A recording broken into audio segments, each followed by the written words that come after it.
Basically telling a kid, I think what God would say to him is, look, like my child, you were not born into the wrong body. You were born into the wrong culture. Like a culture that's telling you need to hurt your body to be your authentic self.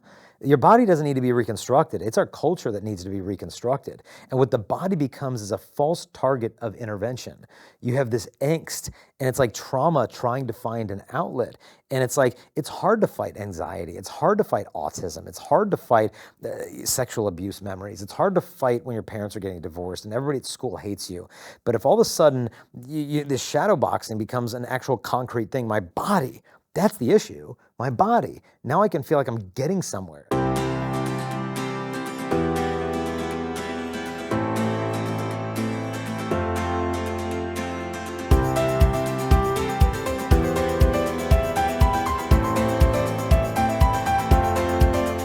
Hello and welcome to another Parousia Podcast. I'm Charbel Raish, your host. And in our studios, Parousia in Sydney, Australia, we have a long-time friend now, founder of ChastityProject.com, none other than Jason Evert, the author of this book, Male, Female, Other, and it's the latest one in his range. And we've printed the whole range of the Chastity Project, and he joins me live in the studio. So excited. Jason, great to have you. Good to see you. As always. How have you been? Can't complain. Can't complain. This is visit number 6 down under. So wow. Always happy to come back. And you're closing in on Deacon Harold and Tim Staples. Really? They've been here, I think it's 7 times. Okay. So you're one. We right. need to get you here another time. Yeah, let's get back here. Make that 8. Yeah. And then Deacon is due to make an 8th trip next year. So, awesome. Oh my goodness, wow. Yeah. You been busy. I had you on the podcast when you were over in the States, and we talked a little bit about how COVID affected things, and as a chastity speaker and being full time out there, that hit you hard. And doing things virtually, you're sort of pivoting there, but then now things have opened up, and you're out there again in full swing. So non-stop. Would you say it's back to what it was before? Yep, and then some. And then some. Oh, and then some. Yeah, because there's so much backed up requests of people in schools who couldn't have the assembly because of social distancing and all that. Yes. Now that's all in the rearview mirror, and everybody wants to make up for lost time. Praise God. Praise God. And look, we've been talking as well, off just chatting off air, and the need of this message, the need of what's out there. Students are hungry to hear the truth, and in a loving way. And you one of the very few in the world that do this. I mean, I can imagine the demand is so high, but also the culture's changed a bit since if we're going to say BC, before COVID, and now post-COVID. 4 years, it's not a long time, but it feels like a lot has moved. I mean, so you release a book like Male, Female, Other. Yeah. I mean, probably 10 years ago, no need to do that. Not even on the radar. Tell us, what have you noticed in the shift in the struggles in teenagers now? Because that's your primary audience. Probably 13, 14-year-olds up to 18, 19. Yeah, high school and college. And then college as well, of course.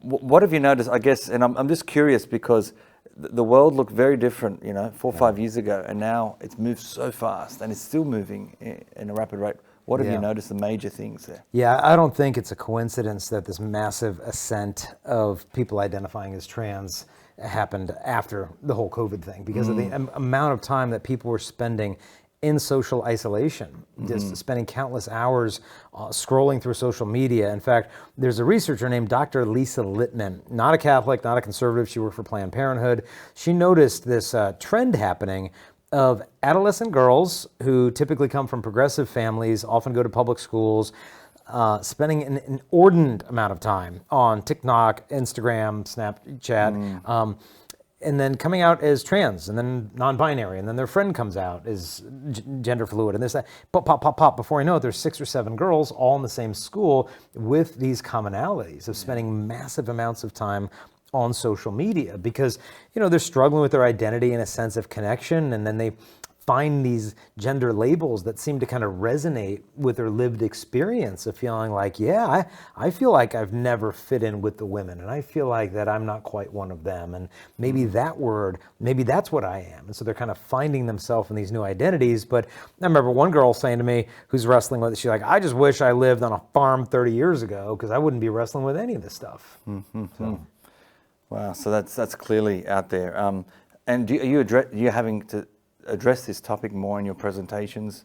Are you noticing that, and how has that been received? Yeah, and so in the chastity talks, we keep it focused mainly on chastity rather on the topic of gender. We've had to create an entirely different talk just on the subject of gender. And the requests that we're getting from parishes and universities and conferences of like, hey, because there's no priest right now in the church that went to seminary where they really discussed pastoral care for parishioners who identify as non-binary. It's like, wasn't even on the radar. And then now they're in charge of a Catholic elementary school. And like, wait a minute, we've got 3 kids in the elementary school that are identifying as trans, and they want us to use this pronoun. Like, what do we do? And the teacher goes to the principal, what's our policy? Well, we don't have a policy. Ask the priest. Father, what's our policy? I don't have a policy. Ask the diocese. The diocese is like, well, we don't have a policy. And so everybody's kind of scrambling for answers. And so that's why I created the book, is to kind of provide clarity, but at the same time as charity, of really trying to set the pastoral tone for how do we approach this challenging subject of gender dysphoria without treating it like it's just simply some infernal ideology that we needed to debate and debunk and disprove.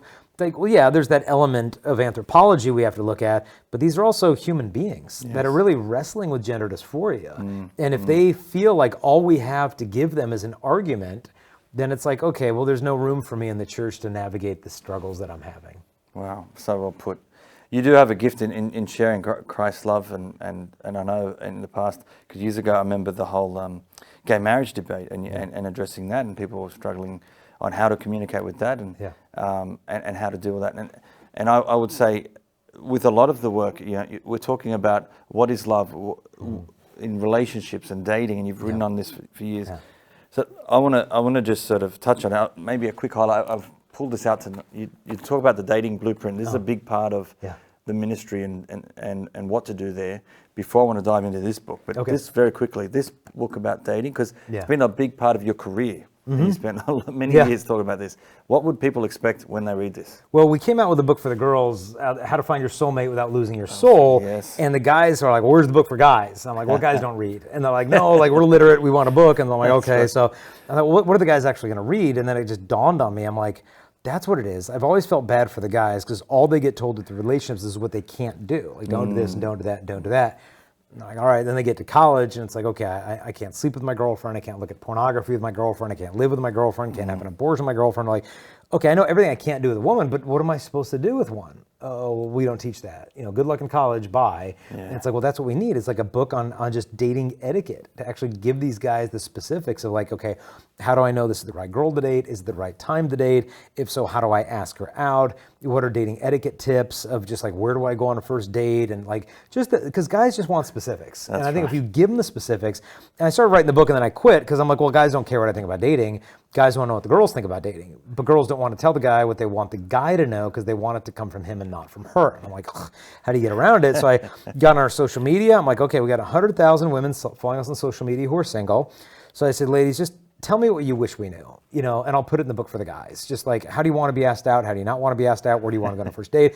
Just give me the specifics, spill the beans, and I'll let the guys know. I remember and the that. floodgates opened, and they submitted more than 30,000 words of feedback, but it was gold. And so we put what the women said in that book of just the specifics of like, don't ask me out over a text message. It's got to be face-to-face. Use the word date. Have clarity. Don't just ghost me if you want to break up. Just the specifics. I got to list them just straight through for what people can expect. I love it. Love your bride before you meet her. Is she the one? Ask her out. That's a basic thing, right? Ask her out. And that's not happening these days. Date your soulmate, and then prepare a place for her, and then cleave to her. 6 chapters, nice and small. But it's a good size, book. So fantastic. I'm glad you did that. Yeah, no, the guys are happy too. They told me it worked. I got a girlfriend, Wow. And now I know actually what to do with her in the meantime. And so that's the end game of the ministry, is kind of create little holy families. But you can't get there if no one's asking anybody out. Wow. Well, keep going. I mean, 26 years now you've been doing this. Is that right? Yeah. Praise God. And it's a message that needs to be taught. You've covered so much, and I encourage everyone to look at the range. We've got on our website, parousiamedia.com, Chastity Project. And all of that. You've got a website, chastity.com. Is the org one there as well? .org is our secular or public school website. So all chastity stuff, but no religious content. I want to promote that too. If we can, chastity.org. We'll put them both in the link. Because we do have non-Catholics watching the show, and I'd like to have something for them to point to. And it's the same messaging is powerful. Mm-hmm. And of course, these great starters as well, I just wanted to highlight, pure manhood, pure womanhood, pure love. I've had lots of non-Catholics want these. And you've had them, you've created secular versions for these as well, which we do also have in the public schools. Yep, secular and Spanish, and then the Catholic English. Spanish, fantastic. Yeah. Your wife also wrote a book, Made New. Yep.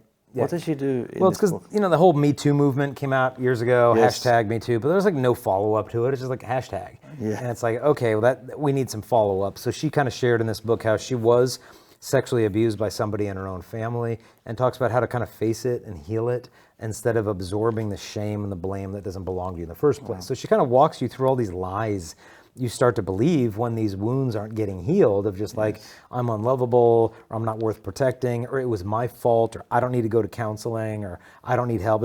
Just all these things you have to one by one go through, because a lot of times if you suffer a trauma and it's not healed, kind of lies start to grow out of that. You're not worth loving, and your body's not a big deal, all this stuff.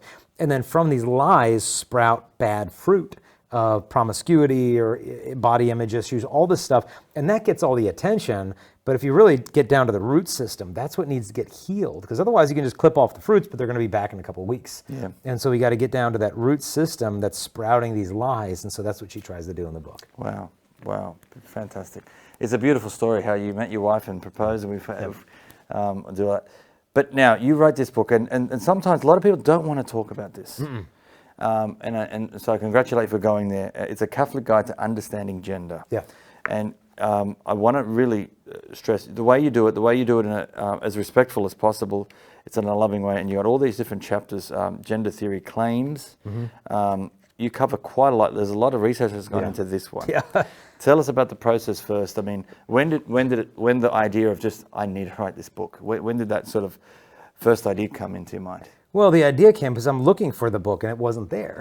And there were good books out there, but it was just, for so many Catholics are just looking for like, okay, how do we respond to this stuff? Whether it's my daughter who is identifying as trans, what do I do? Or what if I experience gender dysphoria? What does God think about me? Just so many questions. Or college students sitting in a gender studies class, and the professor's like, well, there's actually 5 different sexes, and there's an intersex brain, and well, how do I respond to this? So I figured, okay, I've already done a lot of research, and I've talked to lots of people wrestling with this personally. I'm going to read maybe another 15 books on the subject. I'll have a good handle on it, then I'll write my own. So I finished the 15 books. I'm like, I'm not even close to where I need to be to write this book. I need to read 5 more in endocrinology, 5 more in pediatric medicine, 5 more in psychology, 5 more in anthropology, 5 more in feminism, 5 more on Marxism, 5 more on and by the time I was done, it was like 20-something thousand pages worth of literature that I had read, and I felt like, okay, now I'm in a space where I feel like I'm actually wrapping my mind around this a little better, and I can speak into this. And most of the books I read were not from a Catholic perspective. I already had the Catholic anthropology understanding, but so I really read a lot of people who do not agree with the church teaches on this, so I could very much understand where they're coming from them and the wounds sometimes that they're speaking out of.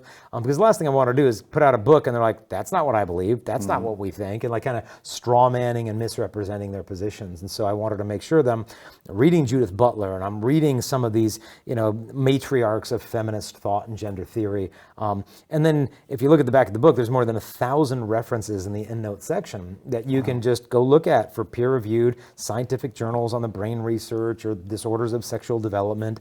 And so it's the type of book that you could give to a parent who has a kid struggling with it. Yes. You could give it to a person who's experiencing gender dysphoria. You could give it to a teacher, a student, a priest, or whoever. And so we obviously cover a lot of ground on it. But again, I really wanted to set the pastoral tone of this isn't just about winning a debate.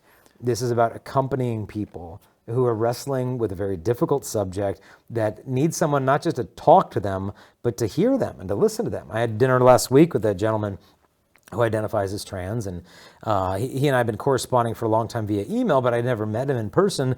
And I said, hey, I'm coming to your town. Like, do you want to do dinner? And on me. And he's like, yeah. So he drove an hour and a half to come. And we just sat there, and he talked probably 98% of the conversation. And I just listened, and I was just there for him. And I didn't go with a pre-existing agenda. Okay, by the end of the dinner, I got to convince him of X, Y, and Z. It's just like, okay, this is more of a marathon. This is not a sprint. I'm going to walk with this guy, and hopefully I'll have a friendship for years and see what blooms from it. Perfect. I mean, that's what it's about. we really do ourselves no favors in trying to win, debates. You win a debate, you've won nothing really. Yeah. Ultimately, it's a soul and it's a person in front of you, and we're all in this together as a global family. Yeah. You go through all the claims. Can I touch on some? Yeah, of the claims? pick whatever you like. I mean, there's so many. Yeah. And so let's. I mean, the very first one: each person has their own gender identity. Yeah. Okay. Yeah. Well, one of the challenges is the word gender. It originally came from a Greek root in the word that meant the manner in which one generates. And that's, okay, well, that's pretty darn clear because there's only two manners in which we generate. I mean, you either have one of two gonads, either the testes or the ovaries, that's it. The gametes, sperm, egg, that's it. There's no third, there's no fourth, there's no intermediate. And so originally it was pretty clear. The first time we see the word gender appear in the English language, I believe it's about the 14th century, used in reference to grammar, that noun is masculine, feminine, or neuter. Some languages have up to 5 different genders. So it was a linguistic term. About a century later, it appears used as a synonym for biological sex. But it was predominantly throughout history just used for language. But then in the mid-1950s, we had a guy named Dr. John Money who coined the term gender roles. And here we start to see a departure between sex and gender. We start to see some space between those words for the first time. And the church would think that, okay, we can distinguish gender from sex, but we can't divorce it from sex. But to me, the problem with the word gender is it means so many different things to so many different people. And you could imagine having a conversation with someone who doesn't know what the word means with like a gender theory professor. And so I'd be like, okay, well, what's gender? And they would say, well, gender is your innate sense of your identity as male, female, both, or other. And then the other person's like, oh, so you're telling me, so when you do a gender reveal party, you're like revealing the innate sense of gender identity of an embryo? No, you're revealing the biological sex. Oh, okay, so gender, sex? No, gender's different than sex. What? You could just see how quickly you start, confused because it can have all these different meanings. And so to me, the word gender is particularly unhelpful. And so is it true that each of us has a different sense of what it means for me to be male or female and how I understand that? Yeah, it does. But what we've got to understand is that your body is not meaningless. Your body is meaningful. Your body isn't something you have like you have a pair of jeans. Your body is you. So if you say, I'm going to the store, well, Charbel's going to the store. Like your body is probably going to go to the store with Charbel if you're going to the store. And so we can't dislocate, in a sense, detach our identity from our bodies, because then your identity is going to have to attach somewhere, if not your body. But if it's not going to attach to your body, it's just going to attach to your personality. But there are as many personalities as there are persons, and you will literally end up with an endless spectrum of gender identities. And that's the confusion where we've landed today. Wow. So, I mean, it is one of the very first things we read in the Bible, for example, male, female, they created them. And there is, and we know in our generation, the generations before, the battle of the sexes, we've had the feminist movement's been out of a response, but that sort of, a lot of things changed now, because I remember talking about is there a gay gene? Remember that was a big thing about 10, 15 years ago. They didn't find it. And we didn't find it, but then even more evidence now with this transgender movement. Well, are you born this way or that way? And then so if we are changing more than once, sometimes twice, sometimes 3 times, sometimes more, that opens up other cans of worms. And so we're not really settling in on what it is, who we are in our sexuality, but then as a human person, and we've got to get back to our identity. Yeah. And the world will tell the people that are wrestling with us, like, look, if you don't feel at home in your body, then your feelings are not the problem. Your body is the problem. And so because your body doesn't reveal reality, your feelings reveal reality. And so if you really want to be true to yourself, you just have to admit you're trans. And then if that's the diagnosis, then the only treatment is transition. Social transitioning, puberty blockers, cross-sex hormones, surgeries, then you'll feel at home in your own body. And you go down the whole road, and then within 10 years, their suicide rate climbs to 19 times higher than the general population. And it's not studies of this, right? I mean, that's a big claim. Yeah, and that's the biggest study that was ever done, and it was in Sweden, which is a very progressive culture. So it's not like, oh, well, it's because you transphobic bigots, they're killing themselves. What it is that 90% of people who commit suicide have a diagnosable mental health disorder that's in need of clinical intervention. And you don't solve that with surgeries and hormones. And so if you isolate out the female to male transitioners, you're looking at a suicide rate more than 40 times higher than the general population. And so that's why if you look at what's going on in the Scandinavian countries, in Norway, Finland, Sweden, even Amsterdam, they're doing a U-turn on this. You can't get puberty blockers for minors over there anymore. You want to show up at a gender clinic in Amsterdam. Oh, my daughter's non-binary. She wants puberty blockers. They won't even give it to her for like 2 years. And from the kid's perspective, it's like, oh, by the time you give it to me, my puberty is going to be over. And from their perspective, it's like, exactly. Because the writing's on the wall. I mean, Western Europe, they're doing an about face on this. Unfortunately, Spain, Canada, England, Australia, I mean, the writing's on the wall, but we've got like the pedal to the metal heading right towards this absolute dumpster fire. When you say minors, what age are we talking about when people are doing these operations? Oakland, California Children's Hospital, 12 years old, double mastectomies for girls. Los Angeles Children's Hospital, 13 years old. Oregon, age of medical consent is now changed to 15, so girls can get double mastectomies without their parents' permission throughout the entire state of Oregon. But you can't use a tanning bed till you're 18 or get a tattoo till you're 21. The double standards right there. Yeah, and who's going to turn the tide is going to be the detransitioners. The tens of thousands of people right now that are starting up lawsuits and petitions and websites and activist groups to hit the brakes on this thing. Because they're like, look, we did it, and you told us the research was there, and then we got the side effects, then we looked into the research and realized the research hasn't even been done yet. Like, you're giving me puberty blockers telling us this is fully reversible, when in reality, 99% of the time when you put a kid on puberty blockers, they just go on to cross-sex hormones. So you don't even know what happens for people who go off the puberty blockers, telling us it's reversible. Where's the data? There is none, because they haven't done any studies on it. They're telling the kids, oh, totally safe. But the kids, girls who go on puberty blockers become more likely to self-harm afterwards. If you go puberty blockers to cross-sex hormones, it sterilizes you for the rest of your life. You go on the cross-sex hormones as a girl, the testosterone, your risk of heart disease quadruples. You'll have to have your uterus removed within 5 years because the increased risk of endometrial cancer. And the osteoporosis of these kids, because the puberty blockers halt bone development. So you've got like 15-year-old kids in the trans community who have the bones of like a 70-year-old woman in their body. And like, I never broke a bone before. Then I started taking this, and I broke 3 toes. I broke my wrist. I broke 4 fingers. You know, and it's like their bones are brittle. And the problem is like, well, they're not losing bone strength. No, they're not losing bone strength. The problem is they're not getting bone strength. And if you miss that critical window of bone development at adolescent, you can't recoup that time. You miss the window, it's gone. And so where are these kids going to be when they're 75 years old? Yeah. Wow. So do you have that? I mean, that's all in the book? Everything you covered. Yeah. And these people who are detransitioning, I mean, that's fascinating. Tens of thousands out there coming out in the public. Yeah, you look at, if you just go on a website like reddit.com and just get in there and type hashtag detrans, the forum there is more than 50,000 people on there alone. And they're screaming from the rooftops, like, get the kids off the drugs, like, this is child abuse. And like, these aren't people who are like right-wing conservative activists. Like, these are people, some of whom still identify, you know, in this area and experience gender dysphoria, saying, look, this is not the answer. Quit treating the kids like guinea pigs. You know, what's interesting is the biggest gender clinic in the United Kingdom is called Tavistock, and it just got shut down this last spring. And what had happened is 35 of their psychologists quit. They said, we're not being allowed to explore the deeper psychological issues. They only did 1 audit ever of the young people. And what they found is 125 kids coming in for gender transitioning. And they found that 98% of them had comorbidities of mental health disorders. But they had no staffing to deal with mental health issues. So they just diagnosed them as trans and just pushed them through the pipeline. Wow. Yeah. Well, we got to pray for our the medicals. Yeah, but it was just shut down, and now they've fractured it into smaller mental health clinics. My goodness. Yeah. I mean, 18 chapters you go in this book, quite a lot.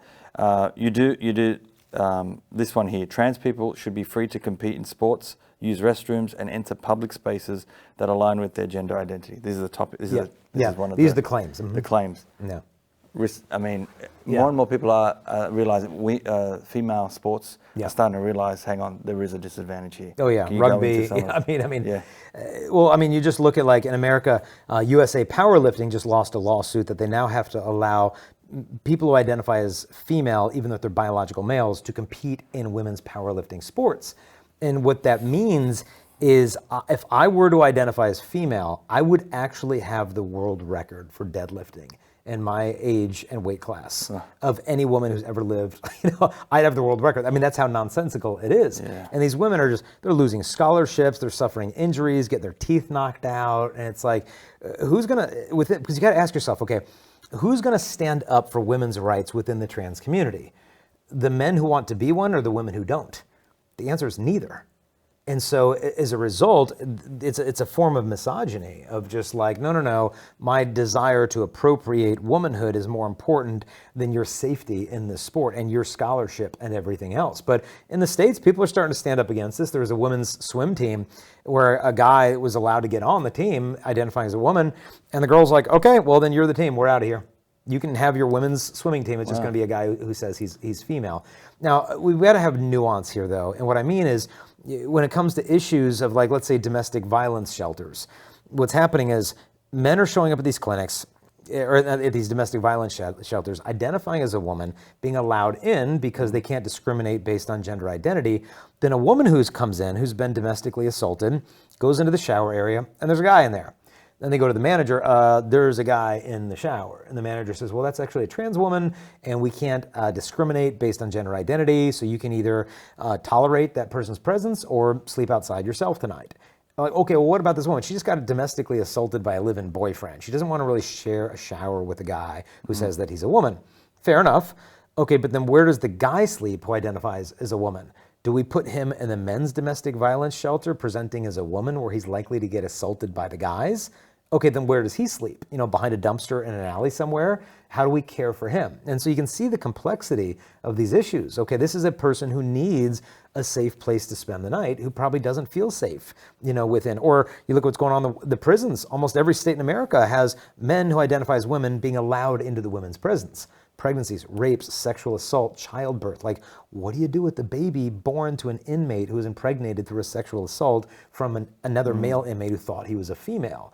It's like, okay, well, but what if you put that guy in the men's prison where he belongs? He's going to get, assaulted over there. So we need to dedicate special units, perhaps, within correctional facilities for people who identify as trans who aren't going to be safe in these other facilities. And so we've got to be able to make sure that we have enough sensitivity to these issues of saying, you're out here, you're over there, and being like, okay, this person needs care, and we're not going to just throw them to the gutter. And maybe it needs some accommodations and some bending a little bit, but we need to care about this person as a human being and their safety as well, because if we don't, no wonder why they might be more likely to take their life, because nobody's actually looking out for them.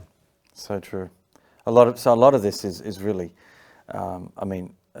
sometimes a response to some tragic abuse and all of this sort of stuff. And this is a real core problem. That the elephant in the room is the mistreatment of either minors, mistreatment of each other, men, through violence, through sexual abuse as well. And we've had just, it's gone far too long. And how do we, this is it. And this is sort of, we're seeing, we're in a place now where we don't even know where to turn, how to talk about things, how to bring up a conversation. And we just sort of put our head in the sand and just, whatever. We need to really speak about this, and if we love people, we've got to do this. Yeah, I mean, it's heartbreaking because you look at the murder rate, the suicide rate of people in the trans community. Part of it is they have a very difficult finding gainful employment. And so many of them turn to sex work in order to make ends meet. And a lot of homicides happen within that line of work because it's intrinsically dangerous.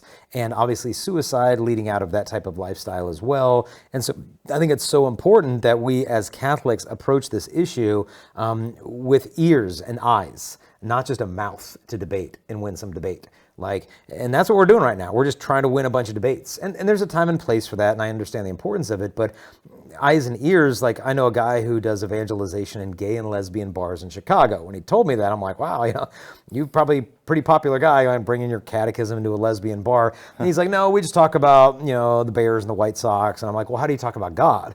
And he said, usually we don't. And I said, well, how's that evangelization? He said, look, I've been doing this for 3 years. And he said, I have male prostitutes calling my cell phone at 3 o'clock in the morning when they're going to commit suicide because they know I'm going to pick up the phone. I'm a really good listener. He said, you don't always have to be the mouth of Christ. Sometimes you just have to be his ears. And so that's the idea. Like, we got to be just not the mouth and like winning debates. The ears, I need to listen to this person's story and be there for them. But even the eyes of Christ. I met a mom recently, and her adult Catholic son is now transitioning.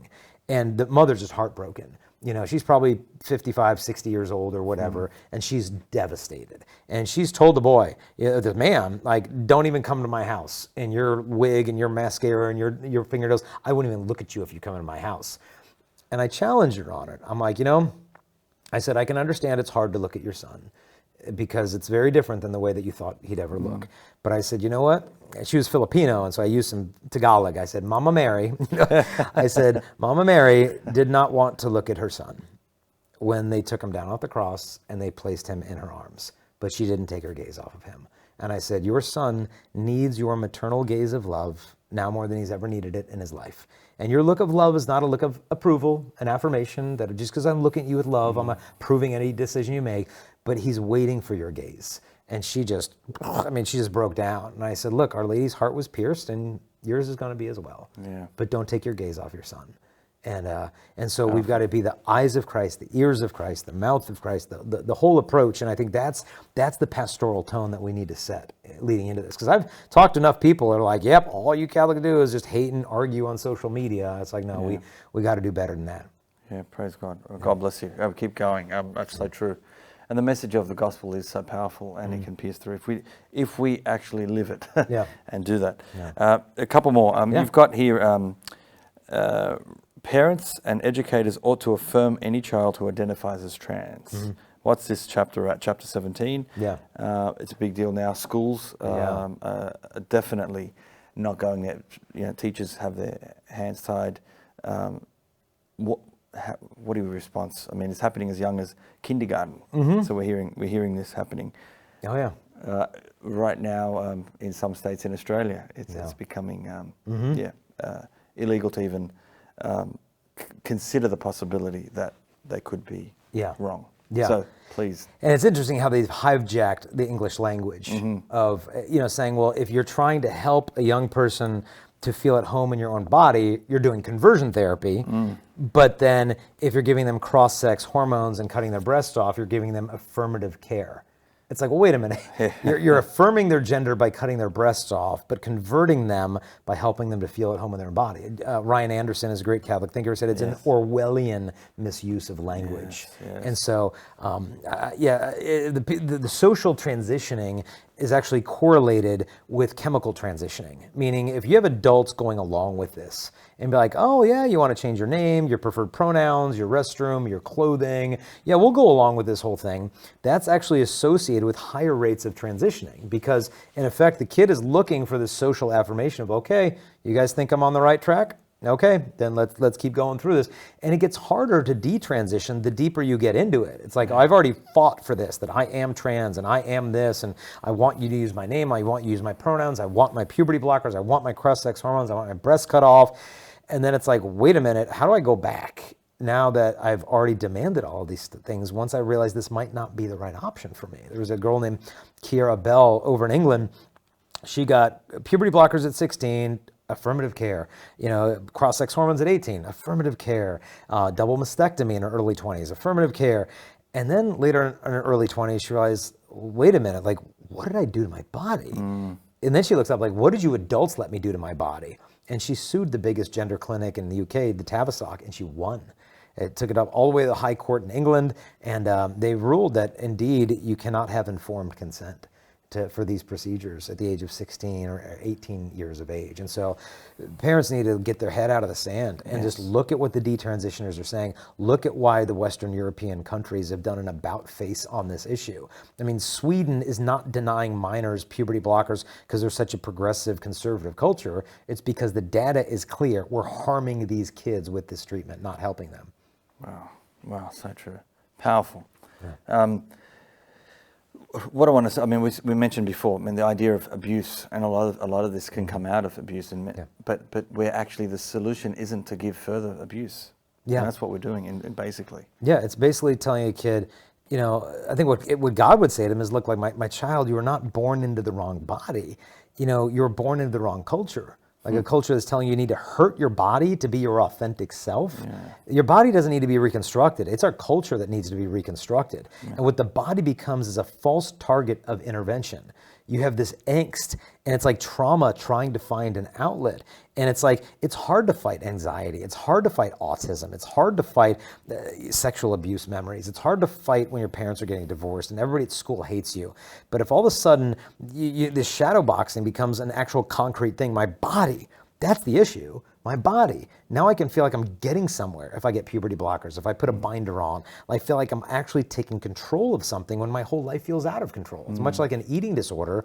When your whole life feels out of control, if you can count those calories, you'll feel like you're somewhat in control of life. And so what's going on here is that we're actually collaborating with a mental illness instead of actually treating it. Yeah, so true. So true. The last chapter here, if you struggle with gender dysphoria, you should accept that God made you trans. This is another claim. Yeah. What do you guys, I mean, and this is going to open up to, I guess, God's plan and why is this happening and how is God allowing it and all of this. Yeah. But just touch on the chapter first and then I'd like to unpack it. Yeah, in terms of like, well, this just means that you're trans. Like you have this attraction, you have this feeling, you have this inclination, that's who you are. This is a real big, the identity piece is major because young people are searching for identity and community and a sense of mission. And if they're not finding that in the church or at home, then all of a sudden they find, especially online on Instagram, these influencers saying, hey, I identify as non-binary. And then the kid's like, well, wait a minute. Yeah, I feel like that guy or that girl kind of feels. Like I feel like the outlier. I feel like I've never quite been at home in my own body. And I always hated my breast anyway. And it's like, wow, you start to, and then you find this word that seems to resonate with your lived experience. And then you latch onto it. And what's interesting is 42% of people in the trans community actually meet the criterion for an autism diagnosis. And one of the hallmarks of autism is, very black and white, rigid thinking patterns and obsessive amounts of interest in a particular topic. And once you latch onto that topic, it becomes the thing that you're obsessed with. And so if your transition becomes that thing, they latch onto this and they find their identity in it. But then they find their community. I've got this Spectrum Alliance and I've got this LGBT club. So all of a sudden, I found this affirmation in this group. When I felt like the odd man out my entire life, I finally feel like I found my family, my posse. And then all of a sudden, they also find their mission. We're this victimized minority and we need to stand up for our rights. And so these core human issues of identity and community and mission all get met at once in the trans label. And that's why if you kind of poke at it a little bit or try to pull the thread out, you get this anaphylactic reaction of like, this is violence against me. It's like, I'm not being violent. I'm just asking you some questions about this.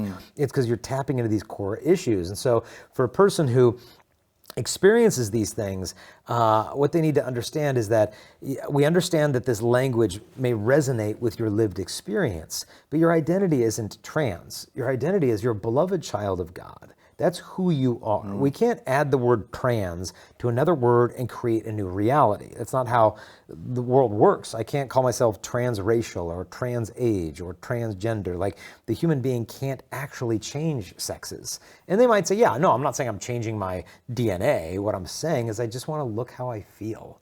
And so I think it's important that we listen to them, but to help them to understand, let's not exchange a story for a label. Yeah. I want to hear the story. So true. Because one girl came to me and she said, yeah, I told my mom I was non-binary and she freaked out on me. And I'm like, okay, tell me what you told your mom. And she's like, well, I told her I was non-binary and my pronouns are they, them. And I said, okay, we're going to do this again. I'm going to be your mom. You're going to be you. And I want you to explain to me non-binary, but you're not allowed to say the word non-binary. Now go. And she said, okay, well, I feel like I don't want to have to do everything the girls do. And I want to be interested in some of the things that the guys are allowed to be interested in. I don't feel like I've ever really perfectly fit in with all these other girls. I'm like, yes. I'm like, your mom would track with all of that. But as soon as you pull out this neologism of this word non-binary, the whole conversation's stopping there because your mom's just going to, no, you're not. You're a girl. And it's like, okay, let's just put the label down just for a minute and tell me the story behind it. And I think that we'd make a lot more understanding of them and it would help them to understand themselves. And so the word that I try to give is listen to gender dysphoria with reverent curiosity. And what I mean by that is not just obey wherever it leads you, but there's a story there. There's often unmet emotional needs, there's sometimes trauma. Let's listen to why the dysphoric feeling is emerging, and sometimes it can be a roadmap to that person's healing. Wow, so good.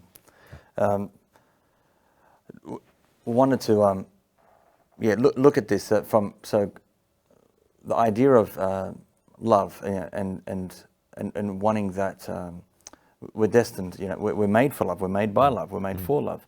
And so now the distinction is the idea of our identity as made as a child of God, who is love.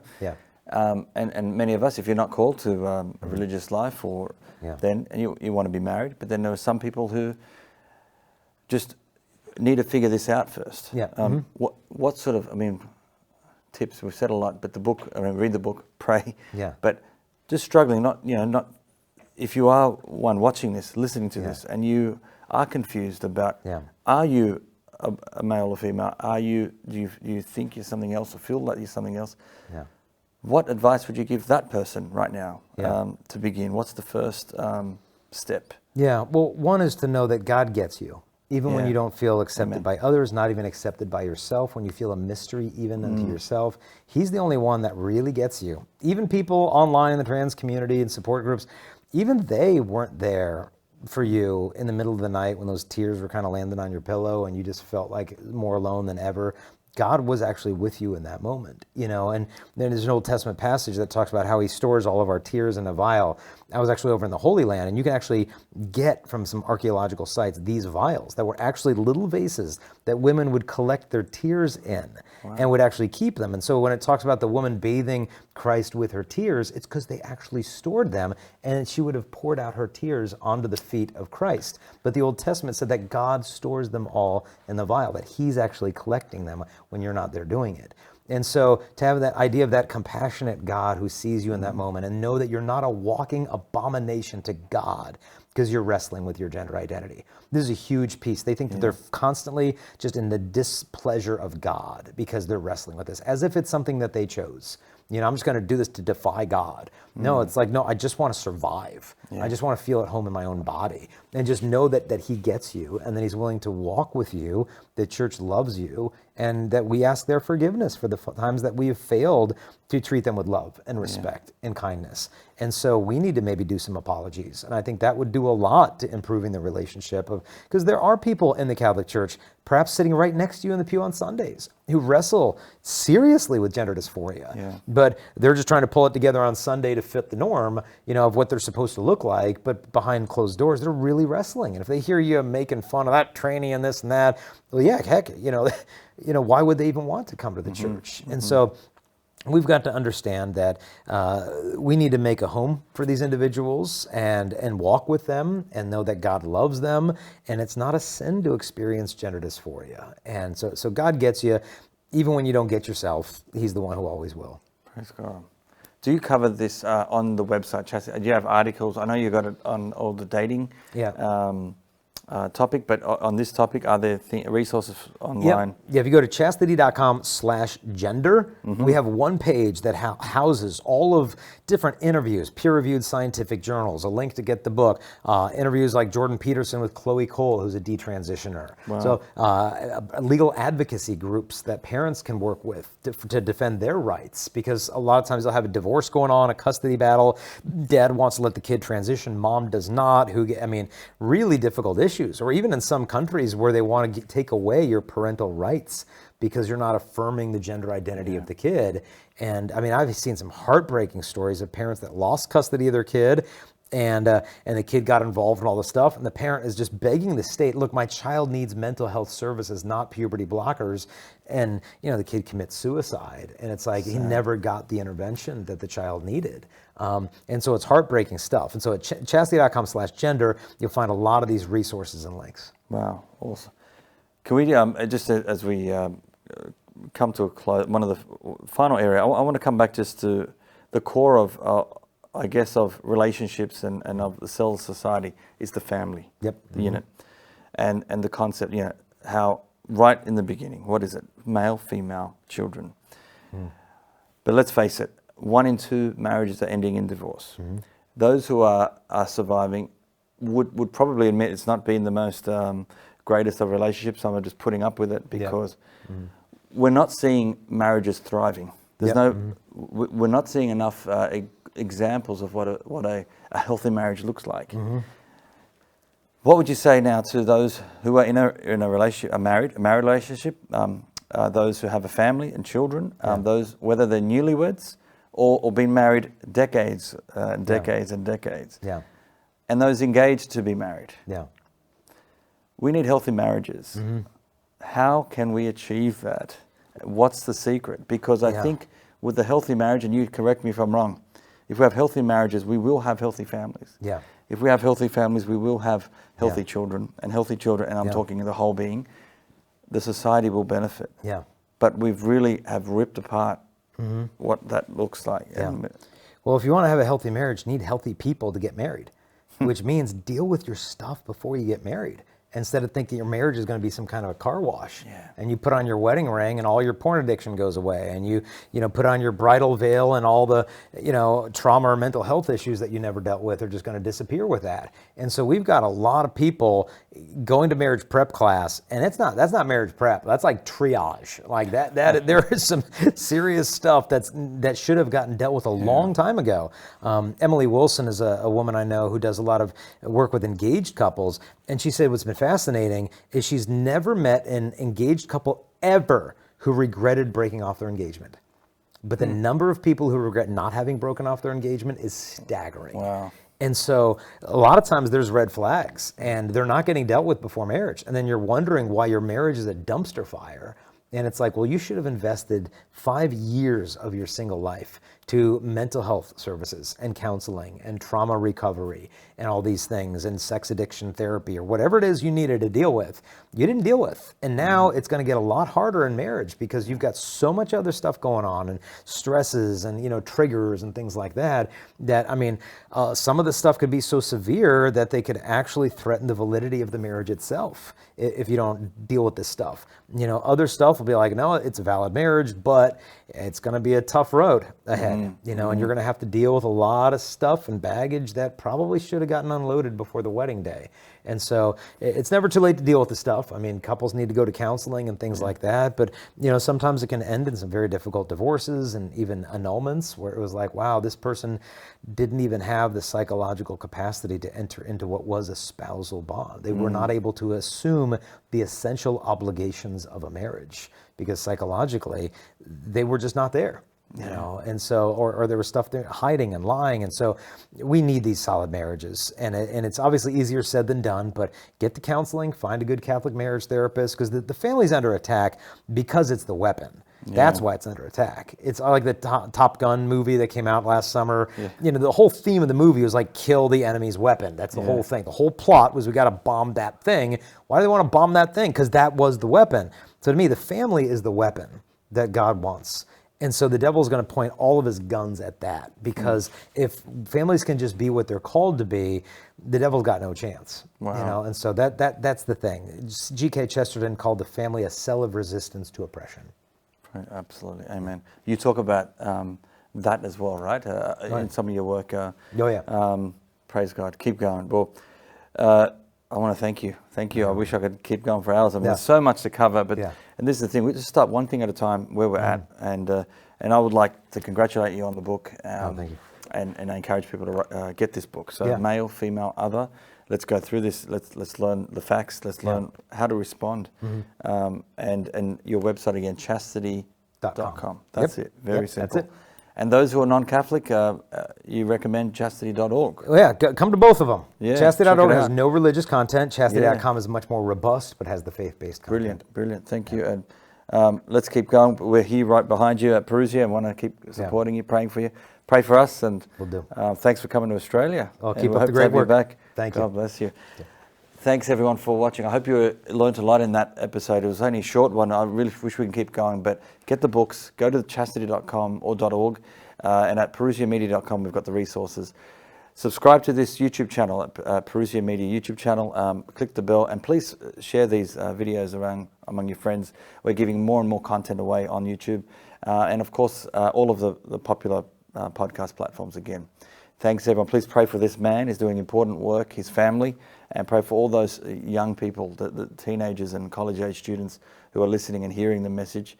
May it impact them in a positive way. May God continue to work through him. Pray for him. Pray for the Chastity Project. Pray for us at Parousia. Until next time, God bless.